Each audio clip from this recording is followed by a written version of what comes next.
The Beginning After the End. Volume 6. Capítulo 139. Premonições de guerra. N.T. Daqui até o ponto de vista do Arthur é tudo lembrança da vida passada dele. Tudo limpo, Nico. Depressa. Eu sussurrei, olhando por cima do ombro para o caso de alguém passar, já que ver dois garotos adolescentes encolhidos na frente da porta de uma casa significava apenas problemas. Apenas fique de guarda, Gray. Eu acho que estou perto de destrancá-la. Meu companheiro de cabelos escuros sussurrou de volta enquanto trabalhava na maçaneta da porta. Eu assisti em dúvida enquanto Nico se atrapalhava com os grampos de cabelo que ele roubou de uma das meninas mais velhas, no buraco da fechadura. Tem certeza que você pode abrir? Isto é. Ele disse impaciente através dos dentes cerrados. Muito mais difícil do que aquele cara no beco fez parecer. De repente, a maçaneta da porta clicou e nossos olhos brilharam. Você conseguiu! Eu exclamei em um sussurro alto. Curve-se para os meus poderes! Nico proclamou, segurando o grampo de cabelo colorido que ele usou para destrancar a fechadura. Eu bati em seu ombro e pressionei um dedo nos meus lábios. Nico empurrou o grampo de cabelo de volta em seu bolso com o zíper e acenou para mim antes de nós entrarmos na porta de madeira na ponta dos pés. E você se certificou de que os donos estão fora hoje? Verifiquei, examinando a casa meticulosamente mobiliada. Eu examinei esta casa semana passada. O marido e a esposa saem neste horário e não voltam por mais de 1 hora. Temos bastante tempo para pegar algumas coisas e ir. Respondeu Nico, com os olhos procurando por algo de valor que pudéssemos colocar em uma sacola. Deixando escapar uma respiração profunda, eu pensei que era necessário. Roubar de alguém, por mais ricos que eles fossem, não soava certo para mim, mas ouvi a conversa entre a diretora do orfanato e o pessoal do governo. Eu só consegui ouvir alguns comentários, mas parecia que nosso orfanato estava em perigo porque não tínhamos dinheiro suficiente. Isso deve ser o suficiente. Nico balançou a cabeça enquanto nós dois olhamos para dentro da mochila que trouxemos. Agora, como vamos conseguir dinheiro por isso? Eu questionei. Não podemos dar à diretora Vilbeck todas essas joias. Estou muito à frente de você. Ele sorriu. Eu encontrei um cara disposto a pagar em dinheiro por qualquer coisa que ele achar interessante. E esse cara está bem comprando de 2 crianças de 12 anos de idade. Ele não faz perguntas, eu não faço perguntas. Simples assim. Nico deu de ombros enquanto saímos pela porta. Tomando o caminho de volta para a parte de trás da cidade, nós nos misturamos com a multidão de pessoas caminhando ao longo da calçada rachada. Mantendo a cabeça baixa e andando depressa, viramos à esquerda em um beco. Descendo através das pilhas de lixo e caixas empilhadas de sabe-se lá o que, nós paramos na frente da porta vermelha desbotada protegida por trás de outra porta de metal fechado. Estamos aqui. Nico falou enquanto ele apontava para a bolsa. Deslizando-a dos meus ombros e entregando-a para ele, meu amigo bateu a porta 4 vezes em um ritmo desconhecido. Arrumando o cabelo preto e estufando o peito, ele soltou um par de tosses e estreitou os olhos para parecer mais intimidante, por mais intimidante que qualquer criança magricela de 10 anos pudesse ser, de qualquer forma. Depois de alguns segundos, um homem velho e esguio, vestindo um terno surrado, saiu do outro lado da porta vermelha. Ele olhou para nós por trás do portão de metal com um olhar examinador. A criança bastante persistente. Vejo que você trouxe um amigo. Disse ele, sem vontade de abrir o portão. Nico soltou outra tosse para limpar a voz. Eu trouxe alguns itens em que você pode ter interesse. Meu amigo falou em um tom mais profundo do que o normal, mas surpreendentemente, não soava falso. Ele abriu o saco de cordão nas mãos para mostrar ao homem magro, de olhos estreitos, uma olhada em algumas das joias que acabáramos de roubar. Erguendo uma sobrancelha, o homem soltou a fechadura do portão, abrindo-o ligeiramente com um rangido estridente. Enquanto ele examinava a área ao nosso redor, ele se abaixou para examinar a bolsa. Não é uma coleção ruim. Você roubou isso da sua mãe, talvez? Sem perguntas, lembra? Nico lembrou, apertando a corda para fechar a bolsa. Agora podemos entrar e discutir preços? O homem magro olhou em volta mais uma vez com suspeita em seus olhos, mas finalmente nos deixou entrar. Feche a porta atrás de você. Quando chegamos na delicada loja, uma espessa camada de fumaça nos cumprimentou. Do outro lado da sala, dois homens sopravam nuvens de fumaça, cada um com um cigarro entre os dedos. Enquanto a densa nuvem cinza cobria grande parte de seus traços faciais, eu podia ao menos distinguir suas formas gerais. Um dos homens era corpulento, músculos claramente exibidos por baixo da regata. O outro homem era muito mais redondo, mas com membros grossos e firmes que mostravam que ele não era mais fraco do que o outro homem. Venha, crianças. Vamos acabar com isso. Disse o homem magro enquanto coçava suas bochechas não barbeadas. Nico e eu trocamos olhares, mas só ele foi até o balcão enquanto eu olhava ao redor das prateleiras mostrando vários livros e aparelhos. Depois de alguns minutos, meu olhar caiu sobre um livro fino e esfarrapado. Das poucas palavras que consegui distinguir da lombada do livro, parecia ser um manual de instruções bastante antigo sobre o que. Cuidadosamente removendo da prateleira, a primeira coisa que me impressionou foi que metade da capa da frente havia sido arrancada. Meu primeiro instinto foi colocá-lo de volta, afinal de contas, o orfanato tinha livros em condições muito melhores no desenvolvimento do núcleo para uso de que. No entanto, meus dedos pareciam se mover por conta própria enquanto folheavam as páginas. Dentro dele havia fotos e diagramas de uma pessoa em poses diferentes com flechas e outras linhas ao redor da figura. Eu queria levar comigo e estava meio tentado a pedir o preço, mas me contive de volta. Este livro era um luxo quando precisávamos de dinheiro para salvar nossa casa.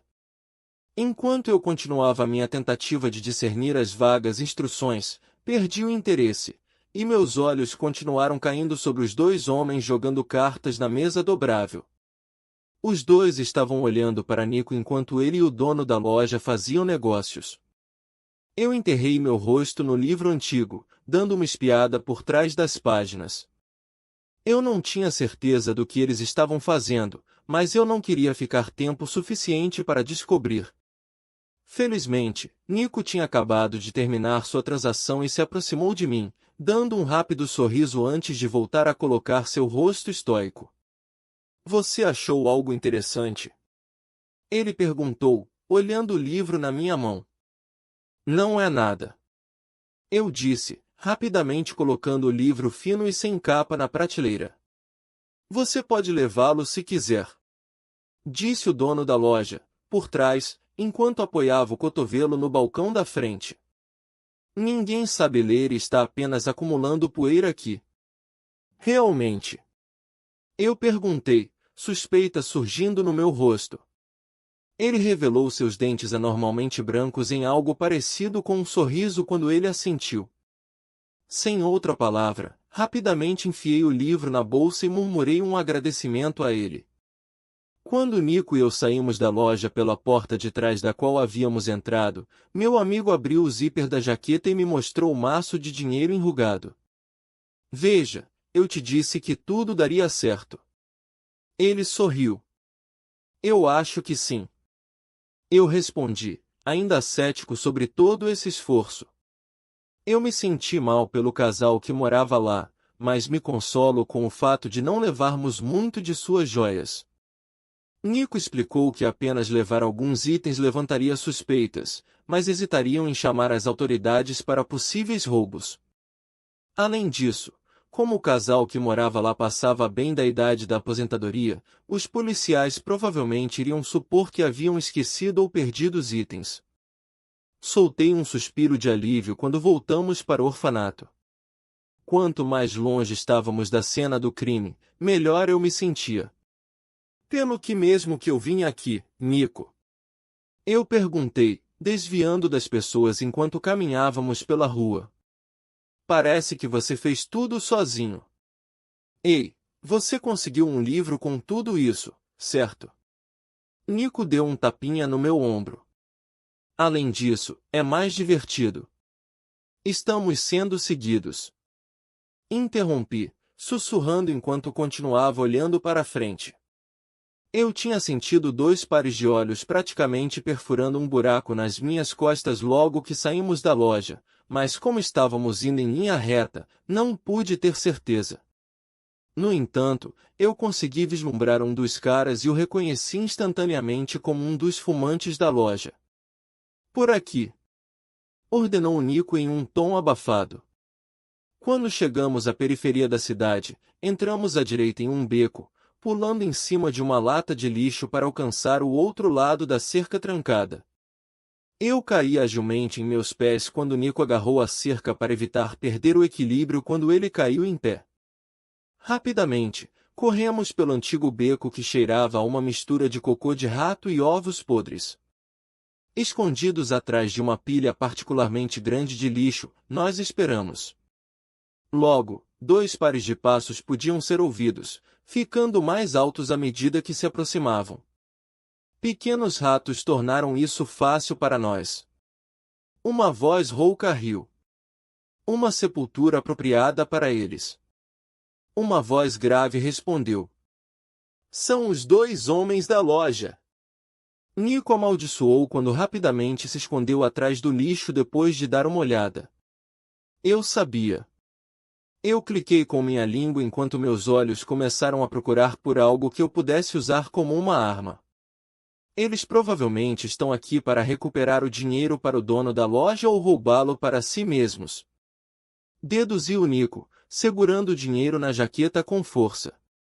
De repente, uma figura escura saltou do outro lado da pilha de lixo que estávamos escondendo atrás, lançando uma sombra gigante sobre nós. Surpresa! O bandido barrigudo exclamou com um sorriso sinistro. Corra! Eu gritei para Nico, empurrando meu amigo para frente. Ele não teve tempo de retrucar enquanto caminhava rapidamente pelo estreito beco escurecido pelos prédios altos à nossa volta. Quando o homem musculoso balançou sua mão musculosa, eu recuei para longe. O ar agudo da força de seu golpe fez cócegas no meu nariz quando eu imediatamente abaixei e ataquei com uma tábua quebrada que eu tinha visto no chão logo abaixo de suas costelas. O homem corpulento se curvou, mais por surpresa do que por dor. Eu usei essa chance para ir em direção a Nico, que estava sendo perseguido pelo companheiro redondo do bandido corpulento. Mas antes que eu pudesse chegar lá, o homem derrubou Nico, tirando o fôlego do meu amigo. Enquanto Nico ofegava, o capanga de corpo de abóbora levantou a perna direita sobre o corpo de meu amigo. Por aqui, porco! Eu rugi, esperando que a provocação o fizesse virar. O que você disse? O bandido rosnou, virando-se para mim. Eu não parei de correr quando o bandido musculoso se aproximou por trás. Minha mente girou, pensando em possíveis maneiras de sair dessa situação, apesar do quão desesperadora parecia. Meus olhos dispararam ao redor até que eles caíram sobre a visão de um prego solto preso dentro de um muro de tijolos de um edifício próximo, a quase 3 metros do chão. Amaldiçoando mais uma vez sob a minha respiração, eu fintei à minha direita pouco antes de um musculoso atrás de mim poder me agarrar. Esquivando para o lado sem sequer olhar para trás, pulei para cima, na esperança de alcançar o prego. Quando meu corpo disparou, por algum motivo, tudo ao meu redor ficou silencioso. O mundo ao meu redor desacelerou quando pude ouvir meu coração batendo irregularmente, como se todos os outros sons tivessem sido apagados. Eu percebi no meio do salto que eu não conseguiria alcançar o prego, mas eu estava surpreendentemente calmo. Minha visão periférica entrou em foco como se eu estivesse olhando tudo ao meu redor de uma só vez.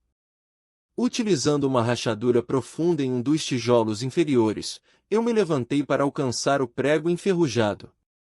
Quando arranquei o prego, empurrei a parede com os pés para acelerar em direção ao bandido robusto. Eu podia ver lentamente a expressão do homem mudar de surpresa para uma concentração sombria.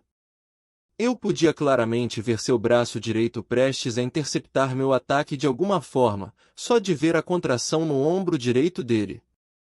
Usei a mão livre para me afastar do braço direito, formando um arco em minha direção. Naquele mesmo instante, enfiei o prego na minha mão diretamente no olho dele, sentindo a sensação da ponta se enterrando lá dentro. No uivo estridente do Brutamontes, o mundo voltou ao normal.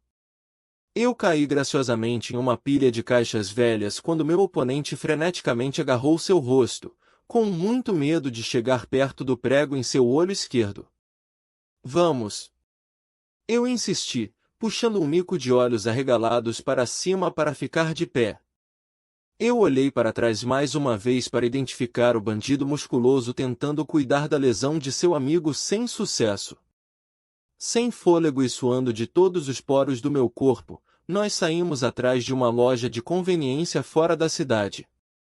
Enquanto nos inclinávamos contra a parede, cansados demais para nos importar com quantos bêbados e sem-teto vomitavam e urinavam aqui, Nico arrancou sua jaqueta e levantou a camisa para se refrescar.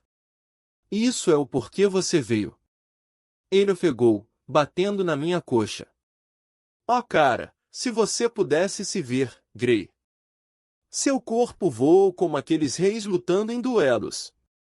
Eu balancei a cabeça, ainda tentando recuperar o fôlego. Eu não sei o que fiz. Tudo começou a se mover muito devagar. Eu sabia que tinha isso em você. Meu amigo respirou. Lembra daquela vez que Pavia deixou cair todos os pratos ao seu lado? Sim. Eu os peguei. Por quê? Você pegou 3 pratos e 2 tigelas, Gray. Nico exclamou. E você nem estava prestando atenção quando ela os deixou cair. Quero dizer, pegar algo caindo é uma coisa, mas isso não tem nada a ver com brigas. Argumentei, afundando ainda mais contra a parede. Você vai perceber em breve. Ele respondeu, cansado demais para continuar discutindo. Agora vamos, eu não quero fazer tarefas extras por estar fora depois do pôr do sol. Vamos. Eu concordei, correndo ao lado dele.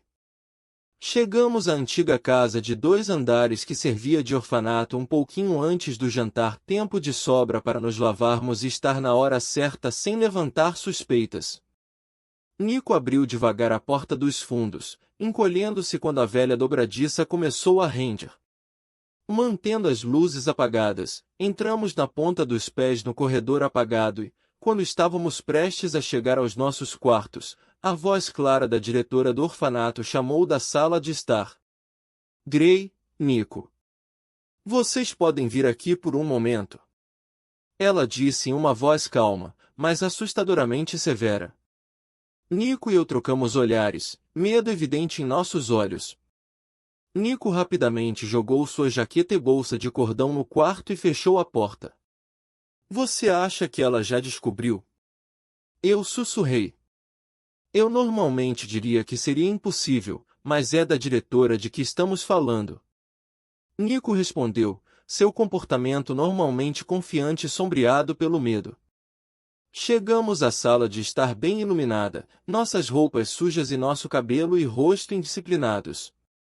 Sentada em perfeita postura no sofá estava nossa diretora, uma mulher idosa que todas as crianças chamavam de feiticeira. Logo ao lado dela havia uma garota da nossa idade, com cabelos castanhos empoeirados que caíam sobre os ombros e uma pele cremosa. Ela usava um vestido vermelho luxuoso que nem o dinheiro que acabamos de conseguir podia comprar. A diretora nos encarou com uma sobrancelha levantada, mas não questionou nosso estado de desalinho. Suavemente agarrando a pequena mão da garota desconhecida, as duas caminharam em nossa direção. Quando as duas se aproximaram, eu não pude deixar de tremer com os olhos frios e sem emoção da garota quando ela levantou o olhar para combinar com o meu. Direi. Nico. A diretora cutucou a garota de cabelos castanhos suavemente. Eu gostaria que vocês conhecessem Cecília. Vocês três têm a mesma idade, então espero que você possa mostrá-los arredores e se tornarem amigos. Ponto de vista de Arthur Levin. Meus olhos se abriram como se eu tivesse apenas piscado, mas parecia que eu estava dormindo há dias. Sentei-me na minha cama, uma mistura de sentimentos pesando nos meus ombros. Por que essa lembrança veio a mim depois de tanto tempo? Pensei. Minhas entranhas se contorceram de culpa ao pensar em Nico e Cecília. Está tudo bem? Sylvie perguntou, enrolada na sua forma em miniatura ao pé da minha cama. Sim, estou bem. Eu menti, passando meus dedos pelo meu cabelo longo e bagunçado que agora passava pelo meu queixo. O sonho tinha sido tão real e preciso que parecia que eu estava de volta à Terra na minha vida anterior. Fiquei atordoado, incapaz de sair da cama, quando alguém bateu na porta do meu quarto. Entre. Respondi, pensando que era meus pais ou minha irmã. No entanto, um homem que parecia ter 20 e poucos anos, vestido com roupas pretas sob uma fina armadura de couro usada por batedores, entrou. Ele abaixou a cabeça em uma reverência respeitosa antes de passar uma mensagem. General Levin, o local de encontro do mensageiro alacriano foi decidido. O comandante Virion me pediu para informá-lo para se preparar para encontrar o mensageiro junto com ele e Lord Aldir. Entendido. Eu sairei em 10 minutos. Eu respondi, saindo da cama. Devo enviar uma serviçal para ajudá-lo a se preparar? Ele perguntou. Eu balancei a cabeça. Não há necessidade. Muito bem. O homem saiu depois de outra reverência, fechando a porta atrás de si. Depois de me lavar rapidamente, amarrei meu cabelo no alto da cabeça, deixando minha franja cair logo depois da minha testa. Com meu cabelo amarrado e meu corpo vestido com uma túnica branca fina adornada com ouro para complementar o manto escuro que eu usava sobre ela, eu parecia um nobre muito arrojado. Eu ainda não estava acostumado com o aperto das calças neste mundo, mas eu tinha que admitir que isso oferecia grande mobilidade e liberdade ao lutar. Uma aparência bastante elegante para alguém prestes a lutar em uma guerra. Observou Virion quando me aproximei dele e Aldir com Sylvie ao meu lado. Enquanto o hobby de guerra de Aldir estava praticamente iluminado pela quantidade de ouro e pedras preciosas que continha, Virion usava um manto preto simples, ainda estando de luto pelo assassinato da diretora Cynthia. Obrigado. Eu pisquei, alisando minha manga. Apenas alguns dias se passaram desde aquele dia, mas Virion parecia ter envelhecido um século durante esse período. Pela marca preta de metal que se projetava do peito de Cynthia, era óbvio que o assassinato foi feito por alguém que possuía os poderes do clã Vritra. Era improvável que um membro do clã tivesse realizado o ataque, pois isso comprometeria o acordo não Azura na guerra, mas isso não significava que um de seus descendentes não poderia ter feito isso. A única pergunta que estava na minha mente e na de Virion era como eles haviam feito isso. De acordo com os guardas e a enfermeira sob seus cuidados, ninguém havia visto alguém sair ou entrar naquele andar e a porta que havia sido fechada e trancada também não havia sido adulterada. Tudo menos um fato permaneceu um mistério, que de alguma forma, os Vritras estavam envolvidos. Os navios estão a um dia de chegar à nossa costa, Arthur. Você está pronto para encontrar este mensageiro? Virion perguntou. Você está pronto? Eu perguntei de volta, genuinamente preocupado. Você não vai matar o mensageiro, certo? Revelando um leve sorriso, o avô de Tessia balançou a cabeça. Aldir deu um passo à frente em rumo do portão de teletransporte brilhante. Bom, então devemos partir.